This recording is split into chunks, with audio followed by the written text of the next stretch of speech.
ನೋಡಿ, ಇವತ್ತು town hall ಮುಂದೆ ಕಾರ್ಮಿಕ ಸಂಘಟನೆಗಳಿಂದ ಹೈ ಡ್ರಾಮಾ ಮಾಡಲಾಗಿದೆ. ಪ್ರತಿಭಟನೆ ಮಾಡಲು ಬಂದಿರುವಂತಹ ಕಾರ್ಮಿಕರನ್ನ ವಶಕ್ಕೆ ಪಡೆದಿದ್ದಾರೆ ಪೊಲೀಸರು.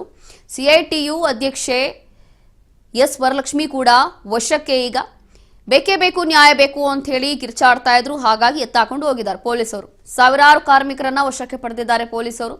ಈ ಒಂದು ದೃಶ್ಯಗಳಲ್ಲಿ ನೋಡಬಹುದು. ಇವತ್ತು ರಾಜ್ಯ ಹಾಗೂ ಕೇಂದ್ರ ಸರ್ಕಾರದ ಒಂದಷ್ಟು ನೀತಿಗಳನ್ನ ವಿರೋಧಿಸಿ ಈ ಒಂದು ಪ್ರೊಟೆಸ್ಟ್ ಮಾಡಲಾಗ್ತಾ ಇರುವಂತದ್ದು ಕಾರ್ಮಿಕ ನೀತಿಗಳನ್ನ ವಿರೋಧಿಸಿ. ಹಾಗಾಗಿ ಬೆಂಗಳೂರಲ್ಲೂ ಕೂಡ ಬಂದ್ ಮಾಡಬೇಕು ಅಂತ ಹೇಳಿ ಕರೆ ಕೊಟ್ಟಿದ್ರು. ಅದರಲ್ಲೂ ಕೂಡ ಇಡೀ ಭಾರತ್ ಬಂದ್ ಮಾಡಬೇಕು ಅಂತ ಹೇಳಿ. ಆದರೆ ನಮ್ಮ ಬೆಂಗಳೂರಲ್ಲಿ ಎಷ್ಟರ ಮಟ್ಟಿಗೆ ಭಾರತ್ ಬಂದ್ ಆಗಲಿಲ್ಲ. ಬೆಂಗಳೂರಲ್ಲಿ ಯಥಾಸ್ಥಿತಿ ಇದೆ. ಆದರೆ ಟೌನ್ ಹಾಲ್ ಮುಂದೆ ಕಾರ್ಮಿಕರು ಹೈ ಡ್ರಾಮಾ ಮಾಡಿದ್ದಾರೆ, ಕೂಗಾಡಿದ್ದಾರೆ ಅಲ್ಲಿ ಬಂದು. ಹಾಗಾಗಿ ಇನ್ನು ಸಿಐಟಿಯು ಅಧ್ಯಕ್ಷ ಆಗಿರುವಂತಹ ಎಸ್ ವರಲಕ್ಷ್ಮಿ ಅವರನ್ನು ಕೂಡ ಪೊಲೀಸರು ವಶಕ್ಕೆ ಪಡೆದುಕೊಂಡಿದ್ದಾರೆ.